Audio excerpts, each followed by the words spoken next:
M S news کی ناظرین السلام علیکم۔ آج کا ہمارا ویلاگ انتہائی اہم ہے، آپ نے ویڈیو اینڈ تک دیکھنی ہے۔ آج کے ہمارے 3 انتہائی اہم ٹاپک ہیں۔ پہلا ہے کہ عمران خان کے کیس اور الیکشن کمیشن کا فیصلہ اور پاکستان کی سیاسی صورتحال کے بارے میں آپ نے ویڈیو اینڈ تک دیکھنی ہے تاکہ آپ کو مکمل انفارمیشن ملے گی۔ اگر آپ ہمارے چینل پر نئے، چینل کو سبسکرائب کریں تاکہ آپ کو آنے والی اپڈیٹ جلد سے جلد موصول ہو سکے۔ جیسے کہ آپ جانتے ہیں، عمران خان کے کیسوں کی سماعت کل اسلام آباد ہائی کورٹ میں ہوگی اور 2 بجے عمران خان کے کیسوں کی سماعت مقرر ہے اور ایف آئی اے اور نیب سے عمران خان نے کی جانب اسلام آباد ہائی کورٹ کی جانب سے جواب طلب کر رکھا ہے۔ کیا کل اسلام آباد ہائی کورٹ میں نیب اور ایف آئی اے دلیل دیں گے یا نہیں دیں گے؟ میرا خیال ہے کہ ایف آئی اے اپنا وکیل اور نیب بھی اپنا وکیل چینج کرنے کے لیے پھر ٹائم مانگیں گے۔ کیا وقت ملے گا یا نہیں، اس کے بارے میں ہم آپ کو بتاتے ہیں۔ اگر ایک بار اسلام آباد ہائی کورٹ دے سکتی ہے 2 یا 3 دن کا، اگر 2-3 دن کا دے گا پھر ہوگا۔ پھر اس کے بعد کیا ہوگا؟ پھر اس کے بعد وکیل تیاری کے لیے 10 یا 12 دن مانگے گا وکیل، پھر اسلام آباد ہائی کورٹ اسے بھی دے دے گی۔ کیا اسلام آباد اگر ایسا کرے گی یا نہیں کرے گی، اس کے بارے میں کل ہی معلوم ہوگا۔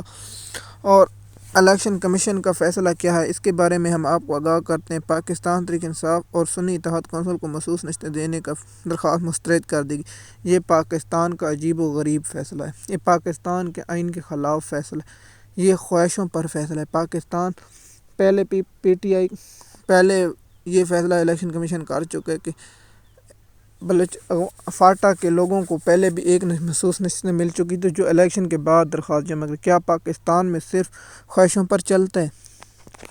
ہم آپ کو بتاتے ہیں کہ پاکستان اور آج کہاں کھڑا ہے۔ دنیا کی ساری امیر ترین شخصیت آج بھارت میں کھڑی ہیں اور پاکستان میں صرف ووٹ اور مینڈیٹ چوری کرنے پر کھڑا ہے اور پاکستان ترقی نہیں کر پائے گا۔ کیا ایسے پاکستان ترقی کر پائے؟ پی ٹی آئی کو نشستیں نہیں دے کر؟ جسٹس فیض عیسیٰ کو سلام۔ جسٹس فیض عیسیٰ کو آج پوری دنیا سلام کر رہی ہوگی۔ پاکستان کو مینڈیٹ چوری کرنے کا پاکستان میں جسٹس فیض عیسیٰ اور الیکشن کمیشن کا بڑا ہاتھ ہے۔ کیا پاکستانی قومی دیکھ رہی ہے؟ کب تک دیکھتی رہے گی؟ الیکشن کمیشن کے فیصلے کو ہائی کورٹ نے معطل کر دی گئی، لیکن پاکستان پر یہ ہمیشہ الیکشن کمیشن پر داغ رہے گا اور فیض عیسیٰ پر داغ رہے گا جب تک پاکستان رہے گا، کیونکہ یہ کسی کی خواہشوں پر فیصلے دیے جا رہے ہیں۔ تو پاکستان میں پھر استحکام آ گیا، پاکستان پھر ملک ترقی کر گیا۔ آپ جانتے ہیں کہ ہم آپ کو حقائق بتاتے ہیں۔ یہ فیصلہ ہم نے پہلے آپ کو بتا دیا تھا کہ election commission P T I کو مخصوص نشستیں نہیں دے گا۔ کیوں نہیں دے گا، اس کے بارے میں آپ کو آگاہ کر چکے ہیں۔ کیونکہ صدر کے الیکشن میں پی ٹی آئی کے پاس 80 سیٹیں اگر چلی گئیں تو پھر زرداری کا تو پروگرام بڑھ گیا۔ زرداری کا پروگرام بچانے کے لیے آج جو پکچر آئی تو آپ سب کو معلوم ہو گیا ہوگا کہ فیصلہ کیوں آیا ہے۔ جیسے کہ آپ دیکھ رہے ہیں وزیر اعظم کے انتخاب، حلب برادری زرداری اور بلاول بھٹو کی ملاقات جو ہوئی ہے، آپ نے وہ دیکھ لیا ہوگا۔ فیصلہ اسی لیے ہے کیونکہ زرداری کا پروگرام تو بڑھ جائے گا اور محمود اجزئی کے گھر پر چھاپا اس لیے مارا گیا۔ اور پاکستان کی سیاسی صورتحال یہ ہے کہ جب پی ٹی آئی کے ارکان یا تقریر کرتے ہیں تو پھر سب ٹی وی چینلوں پر نشر ہونا بند کر دیجیے۔ کیا پاکستان میں آزاد رائے نہیں ہے؟ کیا عمران خان کے دور میں ایسا ہوا نہیں ہوا؟ کیا پی ٹی آئی کے لوگوں کی پریس کانفرنس نہیں دکھائی جا رہی؟ کیا اپوزیشن کے لیے نہیں دکھائی جا رہی؟ کیا یہ کس کا پیغام ہے؟ کیا پاکستان ایسی صورتحال میں رہے گا؟ کیا پاکستان اسے ملک ترقی کر پائے گا؟ نہیں، یہ حکومت 10 سے 5 مہینے بھی نہیں چلے پائے گی۔ اور سیاسی صورتحال ہم آپ کو بتاتے ہیں ایسے ہی چلتا رہے گا۔ اور آپ دیکھے ہوگا کہ بھارت میں مکیش امبانی کے بیٹے کی شادی پر دنیا کے امیر ترین لوگ تشریف لائے۔ کون لائے؟ Bill Clinton. بل کلنٹن کون ہے؟ آپ جانتے ہیں Bill Clinton micro soft where کا بانی ہے، وہ تشریف لائے۔ اور کیا پیغام دے گا دنیا کو جا کر کہ بھارت امن ملک ہے، وہاں بزنس کمیونٹی ہے، یوٹیوب کا مالک ہے، فیس بک کا مالک ہے، انسٹاگرام کا مالک ہے، واٹس ایپ کا مالک ہے اور ٹویٹر کا مالک ہے۔ اور ڈونلڈ ٹرمپ کی بیٹی آئی ہوئی ہے جو فیوچر میں امریکہ کا صدر ہے۔ پاکستان میں کیا آج مخصوص نشستیں الیکشن کمیشن نے مسترد کر دی؟ یہ ہے پاکستان کی صورتحال۔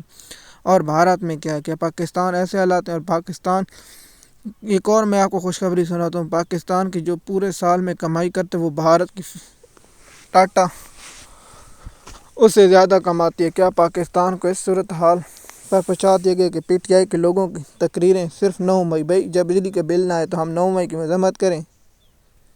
بجلی کا بل نہیں آیا۔ پاکستانی قوم کو اب آگے بڑھنے کے لیے سب کو مل کر کام کرنا ہوگا اور پاکستان کا سوچیں، ایسے کاموں سے باز آئیں جو پاکستان کا نقصان ہو۔ پاکستان کے غریب عوام کے پہلے بھی مہنگائی میں پس رہی ہے۔ آپ کو چاہیے کہ پاکستانی عوام کا سوچیں، چور، کرپٹ اور شریف خاندان، زرداری خاندان کے بارے میں نہ سوچیں۔ قیامت کے دن آپ کو زرداری اور شریف خاندان نجات نہیں دلوائے گا۔ غریب عوام کی مدد کریں، یہ پیسے دنیا یہیں رہ جائے گی۔ الیکشن کمیشن کا فیصلہ پاکستانی قوم مسترد کرتی ہے اور ہم بڑی عدلیہ سے امید رکھتے ہیں کہ وہ انصاف کرے گی۔ جو امید تو نہیں آتی، پاکستان میں انصاف ہوتا نظر نہیں، کیونکہ پاکستان میں تو خواہشوں پر ہوتا ہے۔ اور پاکستان کی سیاسی صورتحال یہ ہے کہ جب کوئی پی ٹی آئی کے ارکان پریس کونسل یا قومی اسمبلی میں اظہار خیال کرتے ہیں تو پی ٹی وی بند کر دیتے ہیں۔ یہ کیا ہے؟ کیا عمران خان کے دور میں ایسا ہوا تو شہباز شریف 2-3 گھنٹے کھڑا ہو کر تقریریں کرتا تھا، حالانکہ اس کی کمر میں درد تھا؟ کیا پاکستان میں ہوتا رہے گا؟ کیا عمران خان کے کل کیسوں کی سماعت جو ہوگی اس کے بارے میں آپ کو کل ہی آگاہ کریں گے۔ اگر آپ ہمارے چینل پر نئے تو چینل کو سبسکرائب کریں، لیکن تک آپ کو آنے والی ویڈیو مل سکے۔ شکریہ۔